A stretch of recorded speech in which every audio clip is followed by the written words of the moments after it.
You have what you think is a great business idea, but you're not sure if there are people that will actually want your products and services.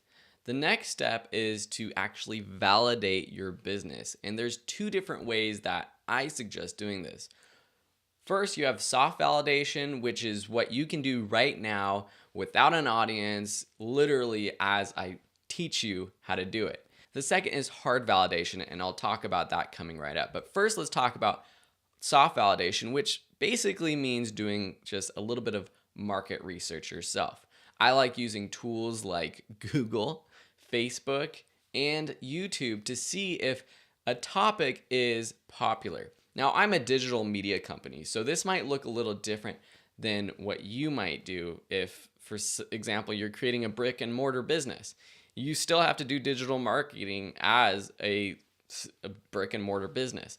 But whereas I, for this example, am going to be looking to see if personal finance for millennials is a great topic for a business or a great business idea, you might be looking at, oh, is there another beer brewery in my city? Or how have breweries done in the local cities around me? That might be the kind of market research you do to see what type of competition is out there, if there's an audience for that competition. It's relatively easy to go online and see what companies are doing what you're doing, how are they doing it, and are they successful. If there's another company that's doing exactly what you're doing and it doesn't seem like they have a lot of followers on social media, it doesn't look like they have a lot of business going to their website, then it might mean that your business idea is not valid. Not necessarily, because some companies are really, really good without that social media presence, but it's an easy indicator for a lot of online products and online businesses. So let's dive in and actually do a bit of validation. For this example, as I mentioned, I'm thinking about a business geared towards millennials about personal finance. I know personal finance is a huge topic, but I feel like there's a niche or an area that's not being served as much as it could be, and that's finance for millennials. So the first thing that I would do is go to Amazon and search for your topic. So I literally typed in personal finance for millennials, and I see a few books pop up. So I don't have this, I'm not the first person with this idea, but right off the bat, I can tell that this idea might not be the best idea in terms of how we position it. Millennials might not be the ones searching for personal finance advice. And what happens when millennials grow up? And does this idea of personal finance for millennials just not exist anymore? Maybe a better idea is personal finance for young adults or personal finance for kids even. Because on Amazon, if I just type in, let's just type in personal finance, for example, when you type in personal finance, you see a lot more books with a lot more reviews. Now, the total number of books is an indicator, but better yet, it's the number of reviews that kind of indicate whether a topic is popular or not. Let's do one more search for personal finance for, and sometimes I like to see what the auto search results pop up. So you see personal finance for dummies, personal finance for teens, personal finance for kids. So let's do for teens. There's a decent amount of books, some with more reviews than the millennial idea. So this automatically tells me that personal finance for teens might be a better idea.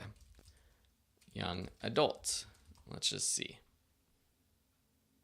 Now here, personal finance for young adults, we got more books with more reviews. Now this isn't an end-all be-all sort of test to see if a topic is perfect or not, but I know just from some of these and some of the authors that I see that personal finance for just young adults might be a better target audience. Let's do the same on YouTube. So I searched for personal finance for millennials, and I already see that the first result is actually from a channel called Millennial Money. So this is exactly my idea.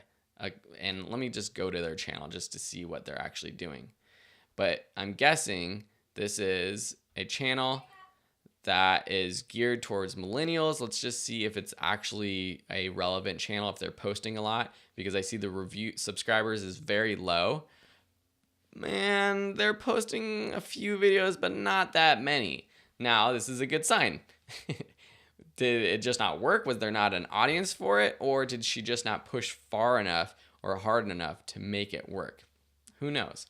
Let's go back and let's search for just personal finance. Lots more views on these videos when you get to personal finance. What I'll also do is I'll just search for channels instead of videos to see what types of channels there are.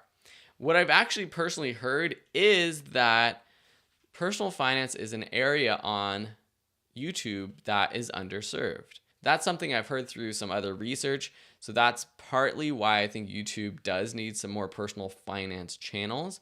But I don't think, again, that personal finance for millennials is a great idea. Lastly, let's go over to Facebook.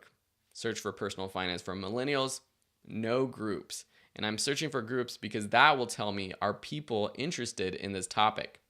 Let's just search for personal finance like we always do. Groups, lots of groups with lots of members. Investing groups, personal budgeting groups, lots of different groups here about personal finance. So what this soft validation tells me is that personal finance might be a good idea for a company, but not necessarily geared at quote unquote millennials, because that leaves out a lot of people who might be interested in my business or services. So let's move on to hard validation, which is a little bit different. This will give you an even better idea if your business is valid. With hard validation, I'm talking about cold calling people, sending out surveys, sending out emails to people, and literally asking them either, one, is this a good idea? Or asking them what they want from you. If you are able to build up a reputation on Facebook or on social media, if you have any sort of email list, you can ask the audience or your audience what they're looking for. You can also post surveys online. Find social media groups related to that topic, for example, personal finance, and put up a survey. Use surveymonkey.com or Google Forms to quickly and easily create surveys that you can just share online to get feedback. This could be just about your business itself or about a specific part of your business, a specific service that you're going to provide. And that's what I've done with my audience right now, because we put out a lot of online courses and media. And so we'll ask our audience, what courses do you want? What videos do you want? What types of social media posts do you want? What types of podcasts, blog articles do you want? And in the next lesson, I show you an actual example of a survey that I sent out, including all the survey copy, the results we got, and it shows you exactly why sending out surveys can be so powerful. So these are two very easy ways to do market research. You could take an entire class about actually doing market research, and that would take many hours. But if you want to just get started and jump right in, these are a few ways that you can get started today.